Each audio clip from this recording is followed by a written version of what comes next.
Hey guys, welcome back to my channel. मेरा नाम है आशीष। तो भाई, मैंने एक लास्ट वीडियो में बताया था कि मेरी टाटा टिगोर के इंफोटेनमेंट सिस्टम में कुछ ऐसी दिक्कतें हैं जो कि मेनली ऑपरेशनल प्रॉब्लम्स हैं, और जो मैं भी काफ़ी दिनों से उनका सोल्यूशन ढूंढने की कोशिश कर रहा हूं, बट मुझे मिला नहीं। अगर आपको भी ये परेशानी आ रही है और अगर आपने इसका सोल्यूशन ढूंढ लिया है तो मुझे कमेंट सेक्शन में ज़रूर बता देना। आई एम श्योर ये जो है प्रॉब्लम काफ़ी लोगों की होगी जो शायद आपके इनपुट से रिजॉल्व हो सकती है। तो मैं आपको क्विकली दिखाते हैं क्या। तो ये इंफोटेनमेंट सिस्टम है जो कि हारमन का टच स्क्रीन इंफोटेनमेंट सिस्टम है, और ये जो जहाँ तक मुझे मालूम है ये प्रॉब्लम ना केवल टाटा टिगोर बट नेक्सॉन के साथ भी है।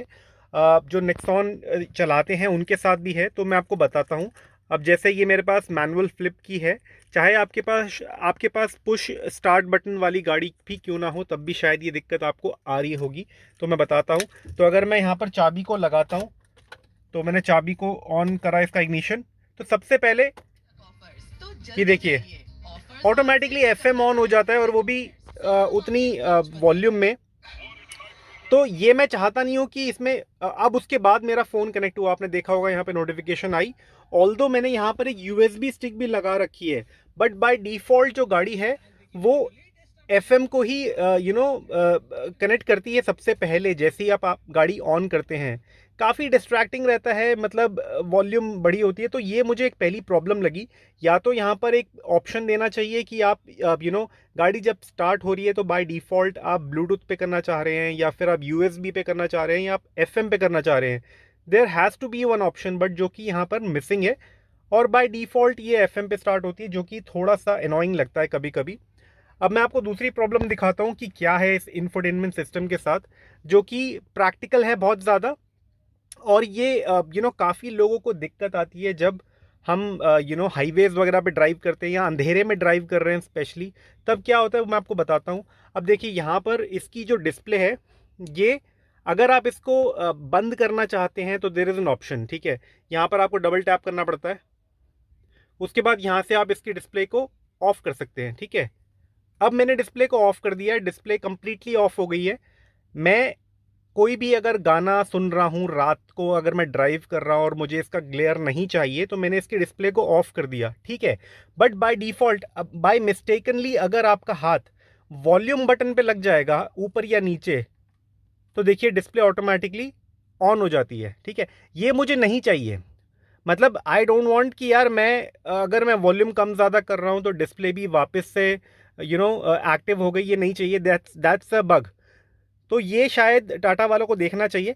अब लोग कहेंगे यार यहाँ पे एक ऑफ का बटन है, वो आप करके देखो। तो मैं आपको दिखाता हूँ क्या होता है उससे। तो यहाँ पर आपको दिखाऊँ तो स्विच ऑफ का एक बटन है, आप इसको दबाएंगे ना तो इस तरह से एक क्लॉक आ जाती है। बट इसका जो ग्लेयर है ना, ओवरऑल जो इसका ग्लेयर है वो फिर भी आपको देता रहता है। There is no option to switch it off. अगर आप इसको दबा के भी रखेंगे दोबारा तो ये वापस से इंफोटेनमेंट सिस्टम एक्टिव हो जाता है। इसको आप दबा के भी रखिए तब भी ये वापस क्लॉक आती है। तो there is no option at all कि आप इसके इंफोटेनमेंट सिस्टम को कंप्लीटली शट ऑफ कर पाएँ। कोई भी ऑप्शन नहीं दिया है टाटा वालों ने। तो मेरे हिसाब से यार ये टाटा वालों को देखना चाहिए कि एटलीस्ट बंद करने का ऑप्शन तो दो। कोई और बटन नहीं है कहीं पर भी, ठीक है। यहाँ से बस आप इसके क्लॉक के जो डायल्स हैं उनको आप अपने रिक्वायरमेंट के हिसाब से जो आपको पसंद है वो आप रख सकते हैं। Otherwise there is no option. तो ये दो तीन कुछ छोटी छोटी प्रॉब्लम्स हैं। ये बड़ी प्रॉब्लम नहीं है, बट जब आप डे टू डे गाड़ी को यूज़ करते हैं ना, तब ये दिक्कतें आपको चुभती है कहीं ना कहीं।